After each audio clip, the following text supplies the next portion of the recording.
Hello, Michelle again, and welcome to another Wednesday night supper club video. Today we're going to be making some masala bread rolls, which are bread rolls but flavoured with this delicious tandoori paste. Takes just seconds to whip up, and there are no additives or preservatives like the supermarket brands, and you're in control of the chili level. So for those who don't like it too hot, just don't put as much chili powder in it. Whenever I make a batch of curry paste, I put them in little 100ml pots and save them in the freezer for later. So let's get started. So we need 300 grams of water,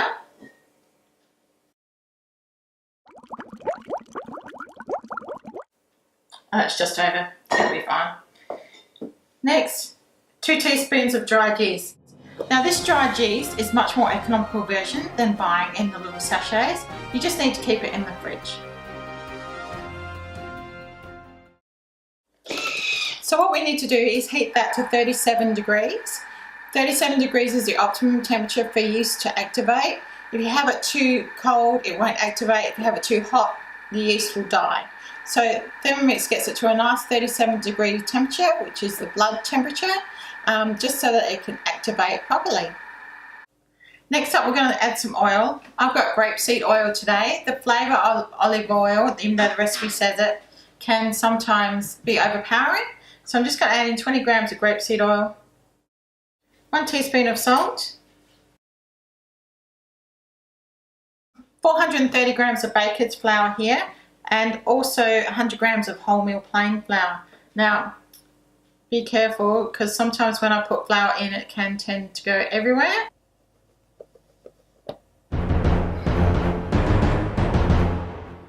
Next, we're going to be adding in 80 grams of tandoori paste. I've been to India a couple of times and I love the place and I love the people, but I particularly love the food of India. Tandoori chicken is normally made in a clay oven from the Punjab region, which is north of India. It's a really great flavour. So I'll just add in the tandoori paste, put the lid on.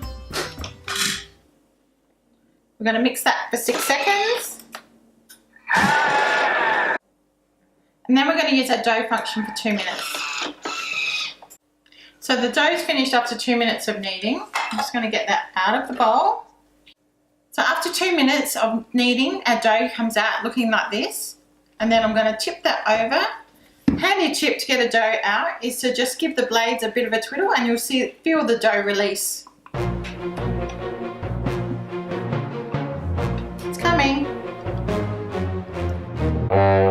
So we're just going to make that into a smooth ball.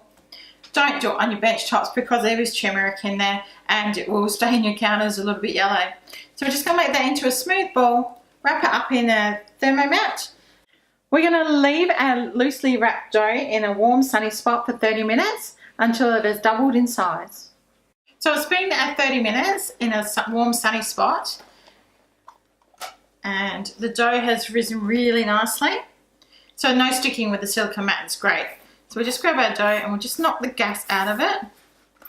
Just briefly, don't want to do it too much.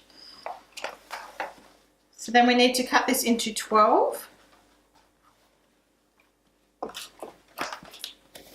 Look how lovely and elastic that dough is.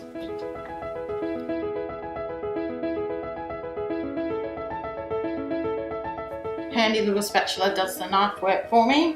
But as you can see, they're not quite so even, but we'll work that out as we go along. Right, so what we need to do is we need to roll these into sausages so that we can tie our bread into the knots, like little knot rolls. When I say the word knot, I'm reminded of the Barney song about, do your ears hang low, do they wobble to and fro, can you tie them in a knot, can you tie them in a bow? So we've got a little sausage and then we just tie it in a knot, like so, and have the ends pulled out like that. I've already got a lined tray, so I'm just going to place them on there for now.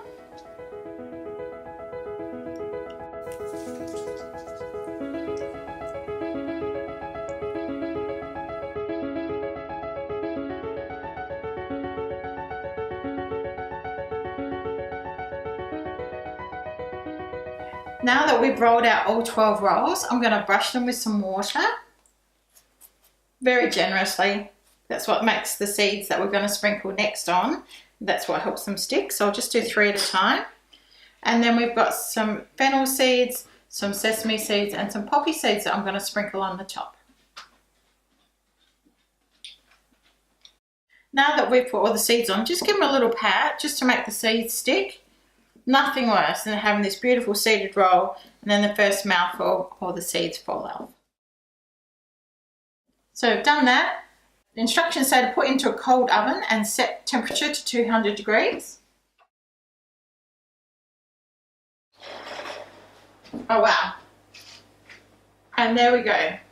Look how amazing they are.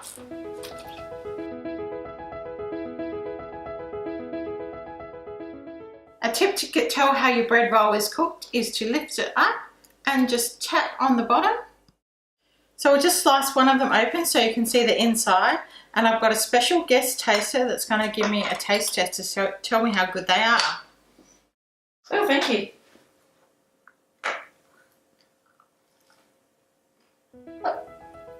Yeah, that's really good. Thank you. Thank you, Darcy, for being my taste tester today. Before we go, I'd like to show you this photo which reminds me of a great day at the Taj Mahal. My husband thinks it's a bit sucky, but I laugh every time I see it. Thank you for joining us in another Wednesday Night Supper Club video. Don't forget to subscribe. I'll see you on the line soon. Sugar